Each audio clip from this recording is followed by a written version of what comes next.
Hi అందరికీ నమస్తే. నేను మీ శ్రీధర్ నాయుడు. ఈరోజు మనం చేయబోయే రెసిపీ వచ్చి మామిడికాయ పులిహోర. ఎలా చేస్తాం, ఏ విధంగా చేస్తాం చేసి చూపిద్దానండి. ఎంత సింపుల్గా చేసి చూపిస్తాం. ఓకే, పదండి కిచెన్లోకి వెళ్దాం. రైస్ ఆల్రెడీ పెట్టుకున్నాం, చూసారా వేడి వేడి రైస్ ఎలా ఉందో. ఇప్పుడు చూపిస్తాం. పొడి పొడిగా పెట్టుకుని ఉంచుకున్నాం. అలా తీసుకుని ఒక దీంట్లో వేసుకుని ఉంచుకున్నాం. ఇంకా పెట్టుకున్నాం కదండి. ఇప్పుడు కొంచెం పచ్చిమిర్చి వేసుకుందాం, కరివేపాకు కొంచెం వేసుకుందాం, కొంచెం పోపులు వేసుకుందాం. అంటే ఇప్పుడు బాగా పడుతుంది ముక్కకి, ఈ రైస్కి బాగా మంచి సువాసనతో పడుతుంది అన్నమాట ఇది. అందుకు ఓకే, ఇప్పుడు కలుపుకుందాం దీన్ని. ఈలోపు ఆరబెట్టుకుందాం. తాలింపు పెట్టేలోపు వేసుకుని పెట్టుకుంటే ఆరబెట్టుకుంటే సరిపోద్ది. రైస్ పొడి పొడిగా ఉంది కదా, కొంచెం ఆరబెడితే ముద్దగా పొడిగా వస్తుంది. చూసారు కదా, రైస్ రెడీ చేసుకున్నాము. ఇప్పుడు మనకి ఇది దమ్ముల్లో దొరికేది పులసమాడు అంటారు దీన్ని. మంచి పులుపుగా ఉంటుంది, ఒక్క సరిపోద్ది రైస్కి. మామిడికాయ, కొత్తిమీర, పచ్చిమిర్చి, అల్లం ముక్కలు, ఎండుమిర్చి, కొంచెం ఎల్లిపాయ ముక్క కూడా వేసుకున్నాం. తొక్క తీసుకున్నాం మామిడికాయ బాగా మొత్తం ఒలుసుకొని ఇప్పుడు మనం దీన్ని చేసుకుందాం, తురుము చేసుకుందాం. మన పోపులు పోపులు ఎలాగ కామన్ వేస్తాను, వేసినప్పుడు చూపిస్తాను అవన్నీ. ఓకే,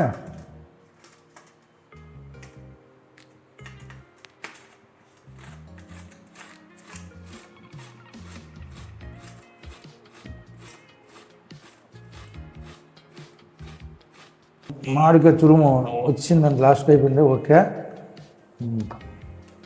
చూసారు కదా, మామిడికాయ తురుము చేసాము. ఇది మనకి ఒక మామిడికాయ ఇది ఈ తురుము వచ్చిందండి. ఈ తురుము ఇప్పుడు మనం పోపులో వేసుకొని చేసుకుందాం. ఓకే, సరిపోద్దాం. త్వరగా ఒక 4 చెంచాలు ఆయిల్ వేసుకుందాం అండి. ఆగిందండి.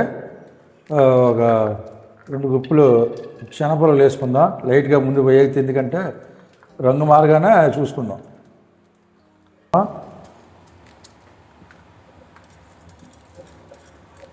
సరిపోద్ది.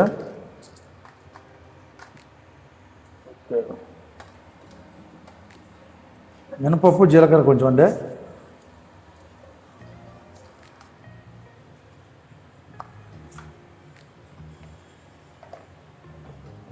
ఆవాలు కొంచెం వేసుకుందాం.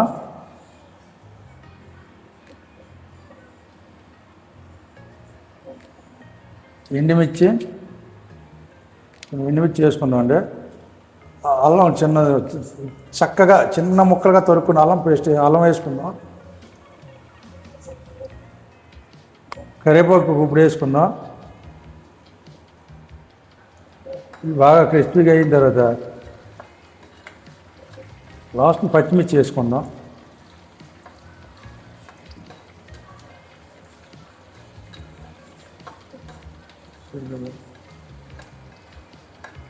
అవునండి, ఇది పచ్చిమిర్చి వేసుకుందాం. పచ్చిమిర్చి పెద్దగా ఏగక్కర్లేదండి, ఏమాత్రం అలాగా కలర్ మార్చి సరిపోద్ది.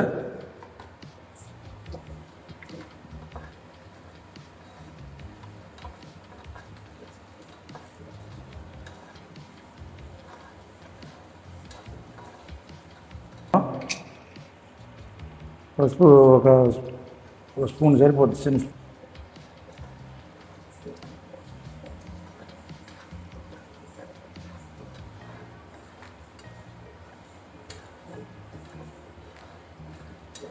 వేగిన తర్వాత కొంచెం సాల్ట్ కూడా వేసుకుందాం.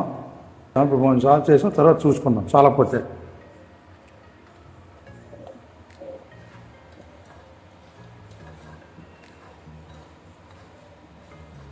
పసుపు సరిపోద్ది. పసుపు అండి, మంచి సువాసన కోసం, మంచి దీనికోసం ఒక చిటికెడు రంగు వేసుకుందాం.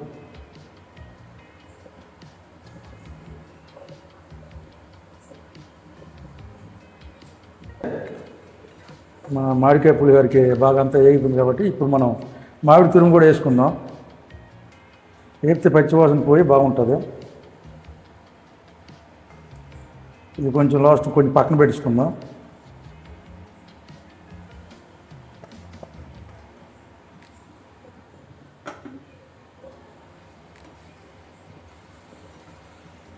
మామిడి తురుము పచ్చివాసన పోయిన తర్వాత చూసుకొని వేపుకొని ఆగుతాం. మన మామిడికాయ పులిహోరకి ఇది మనం పెట్టింది ఎలా ఉంటుందంటే ఇది వరలక్ష్మి వ్రతంకైనా అమ్మవారికి లక్ష్మీదేవి అమ్మవారికి మంచి ప్రీతికరమైన పులిహోర అనమాట. మామిడికాయ పులిహోర అంటే ప్రసాదాలకు బాగా పెడతారు. అంటే ఏ పండుగలకి పుణ్యాలకైనా మామిడికాయ పులిహోర మంచిది, దేవుడికి పెట్టిన ప్రసాదం చాలా బాగుంటుంది.